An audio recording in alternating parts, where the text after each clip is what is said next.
നമ്മൾ കുറേ ആഗ്രഹിച്ച ഒരു കാര്യം നടക്കാതെ തിരിച്ചു വരുമ്പോൾ നല്ല സങ്കടം ഉണ്ടാവില്ലേ? ആ ഒരു സങ്കടത്തിലാണ് കേട്ടോ ഞങ്ങൾ തിരിച്ചു വരുന്നത്. നമ്മളിന്ന് ഒരു റീൽസൊക്കെ കണ്ടിട്ട് അവിടെ ഫുഡ് കഴിക്കാൻ വേണ്ടി പോയതാണ് കേട്ടോ. ബീഫും സ്റ്റൂവും അതേപോലെ ബ്രെഡൊക്കെ കിട്ടുന്ന ഒരു ഷോപ്പിലേക്ക്. പക്ഷേ നിർഭാഗ്യം എന്ന് പറയട്ടെ, നമ്മളവിടെ ചെന്നപ്പോൾ കട അടച്ചിട്ടൊക്കെ ഇരുന്നു. അന്ന് അവിടെ പെരുന്നാളായിരുന്നു കേട്ടോ. അപ്പോൾ കുറേ തിരക്കിൻ്റെ ഇടയിൽ അവിടെ ചെന്ന് പെട്ടതാണ്. പക്ഷേ കട തുറന്നിട്ടുണ്ടായിരുന്നില്ല. പക്ഷേ തിരിച്ചു വരുന്ന വഴി നമ്മൾക്ക് ഈ ഒരു കുരുവി കഫേ എന്ന് പറഞ്ഞിട്ട് ഒരു റെസ്റ്റോറൻറ്റിൽ കയറി കേട്ടോ. രണ്ട് കുട്ടികൾ നിന്നിട്ടാണ് കേട്ടോ എല്ലാം ചെയ്യുന്നത്. ഒരാൾ സെർവ് ചെയ്യുന്നുണ്ട്, ഒരാൾ കുക്ക് ചെയ്യുന്നുണ്ട്. നമ്മുടെ കൊടുങ്ങല്ലൂർ ലക്ഷ്മി തിയേറ്ററിൻ്റെ ഓപ്പോസിറ്റാണ് കേട്ടോ ഇവരുടെ ഇത് വരുന്നത്.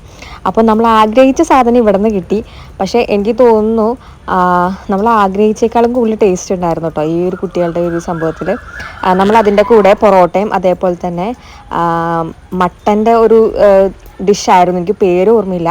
വലിയൊരു പൈസ ഒന്നും ഉണ്ടായിരുന്നില്ല കേട്ടോ. അവർ തരുന്ന ഒരു സാധനം നല്ലൊരു ടേസ്റ്റിലാണ് നമുക്ക് ആ നേരത്തെ ഫീൽ ചെയ്തത് കേട്ടോ. അത്യാവശ്യത്തിന് ടേസ്റ്റൊക്കെ ഉണ്ടായിരുന്നു. അപ്പോൾ എല്ലാവരും ഒന്ന് ട്രൈ ചെയ്ത് നോക്കണം കേട്ടോ. ഞങ്ങൾക്ക് രണ്ടുപേർക്കും ഭയങ്കര ഇഷ്ടമായി. നമ്മുടെ വയറ് നിറയുന്നുണ്ട്. ചെറിയൊരു സംഭവമാണെങ്കിൽ പോലും വയറ് നിറയുന്നുണ്ട്. അപ്പോൾ ഇവിടെ അത്യാവശ്യം പുട്ട്, ബീഫ് അതേപോലെ തന്നെ വേറെ ഐറ്റംസ് ഒക്കെ ഉണ്ട് കേട്ടോ. അപ്പോൾ പലതും നമുക്ക് മാറി മാറി ട്രൈ ചെയ്യാം. അപ്പോൾ എല്ലാവരും ഒന്ന് ട്രൈ ചെയ്ത് നോക്കാം കേട്ടോ.